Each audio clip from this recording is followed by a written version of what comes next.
The percentage of clean energy in China has risen both in the supply and the consumption over the past few years, enabling China to fulfill its promise on carbon emission reduction by 2020 in advance.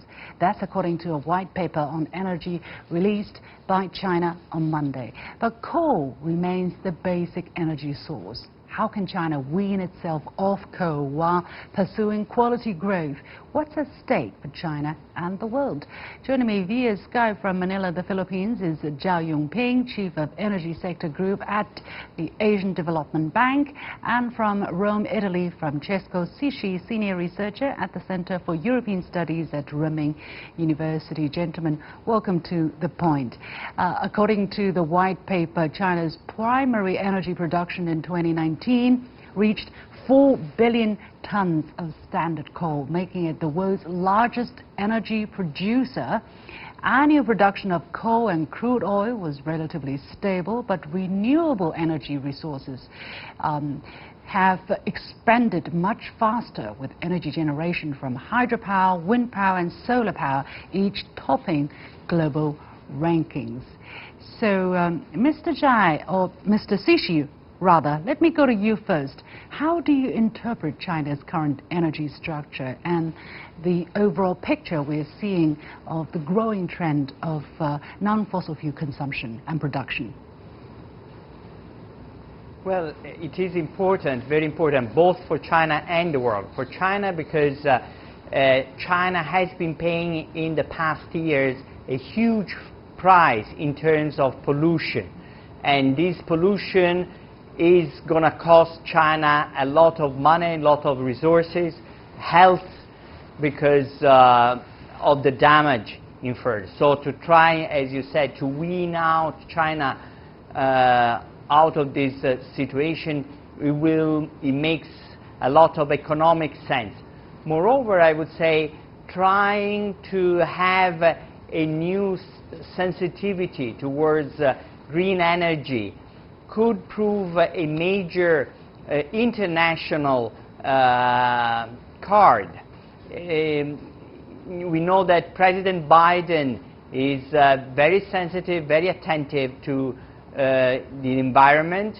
He promised to make it a top priority for his presidency, and this could be a way to engage or re-engage with the United States, and this could have positive effects also on other fields. President-elect Biden, yes, but that's the idea. A lot of people are touting that in terms of cooperation instead of confrontation or negative competition, let's say climate change, energy field is probably one of the few areas where China and the United States could be looking at more cooperative relationship. Mr. ZHAI, however, let's still come back to what this white paper is telling us. For instance, the shift towards clean and low-carbon energy consumption is also accelerating. Since 2012, for instance, energy consumption per unit of GDP, or carbon intensity, let's say, has been reduced by a quarter. From 2012 to 2019, China saw an average annual growth of 7% of its economy, while annual energy consumption rose by only 2.8%. What do these numbers tell you, Mr. ZHAI? Yes, these numbers are remarkable. Thinking that the second largest economies have been growing at 7%. That's tremendous. At the same time, the energy sector has been contributing to support this solid growth at less than 3%. I think that means that there's some kind of decoupling that is happening in a positive sense. I think specifically there are two factors that would explain this remarkable achievement in the improving the energy efficiency, but also reducing the carbon intensity. One is economic structure. 10 years ago, the service sector accounted for 44% of the GDP, and today the same sector accounted for 54%. So a 10 percentage point gains. And we know that service sector is much less carbon and energy intensive, so naturally this economic structural change is in favor of improvement in overall energy efficiency. Secondly, there are also technology progress, innovations that has happened. I can cite many examples, but we can talk about lighting within the building. The LED light is consuming 70% less of energy than the ordinary bulbs. And the same phenomena have happened in many other electric appliances and pumps in the industries, irrigation in agriculture sector. So this technology progress has been also a strong factor explaining the progress in the energy intensity and also reduction in carbon intensity. Yeah. Well, as we can see from the chart, compared with coal and oil consumption, clean energy and non-fossil energy consumption is steadily rising, up 8.9% and 5.6% respectively. Despite the numbers, I think for the people who have been living in China over the past few years, some of the changes are really tangible. For instance, the number of blue skies people are able to enjoy in the capital city, Beijing, for instance. So, SISCI, maybe not from a technical point of view, but just from your personal experience living long-term in China, what do you think are behind the numbers? Are these numbers what you expected? These numbers... Well, I don't know. Sorry. Yeah, Francesco, please. Sorry. Oh. I cannot tell the numbers, but what I can tell is that the quality of the air has been improving, although one must say that would hope for more. But this, as our colleague from Manila was saying, the problem is trying to balance with, between economic growth, development, and more green energy. And here we see a decoupling, but still there is a lot to do, a lot of technological improvement, I guess, that has to be put in place. This could be a major area for also industrial development, because the environment is not just green air, clean energy. It is a new industrial revolution, which China seems intent in taking part in. And this could be interesting for China and for the whole world too. Yeah. Mr. ZHAI, following up on Francesco's words, people have indeed been looking at what China has done and still asking China to do more, as we see coal remains to be the basic energy source in China. How hard is it for China to further reform the energy structure? What kind of efforts will be needed? Right. First of all, I think we should give credit to coal industry that has helped the country to develop in the past several decades. But moving forward, it's also very clear that the energy system has to change, going for low carbon systems.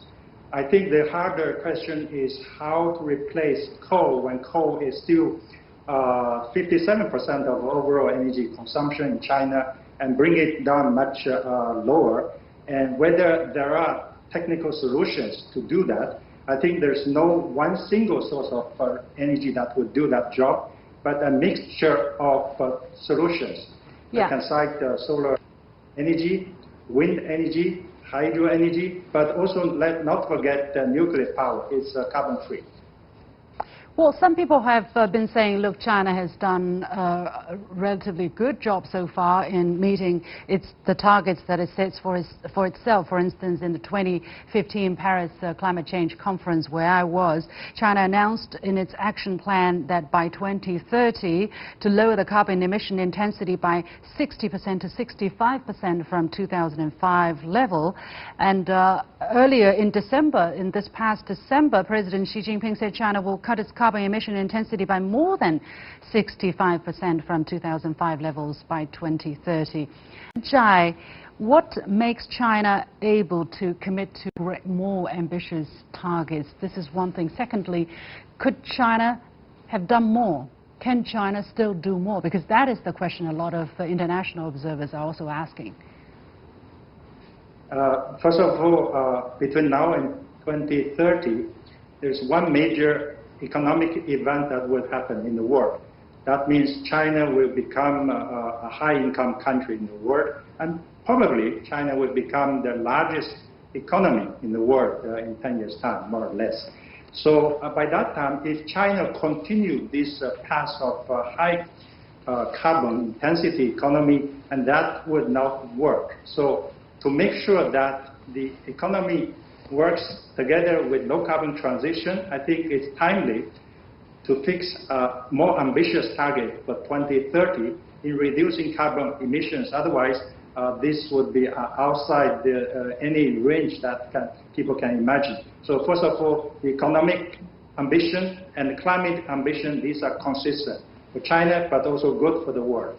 And whether China could have done well, better, I think China has done a lot. Let me cite again this example of solar PV, that during last 10 years, the cost of solar PV has come down about 80%. This 80% of reduction means that solar is now competitive vis-a-vis the coal. So when something cheaper, cleaner, so people would use solar rather than coal. So China has done this because China has government strong support with subsidies to the end users for solar power, but also the Chinese company have made the tremendous innovations in technology that made this cost reduction possible. Yeah. I think China can repeat this success in moving forward. Yeah. Let me give the final question to Francesco. What do you think is the biggest challenge for China moving ahead? This is not just a challenge for China. This is a challenge for the world. In fact, President Xi Jinping went to speak to the UN Assembly and spoke about the environment. He, I think, realizes full well this is an international challenge. And on this, China must engage with the world and must find a broad cooperation with the world. We know that China is improving its ties with the Vatican, with the Pope. The Pope is very attentive on the green agenda. China must not only think of itself, but think of itself with the world and find a coalition around this idea of a greener world. This will be, I think, the biggest challenge for China, but also for the rest of the world too. We're going to take a short break there. Many thanks to ZHAI YONGPING and Francesco SISCI. When we return, transportation is key to China's farmers getting connected with markets and tourists. Can paved roads drive down rural poverty? Stay with us.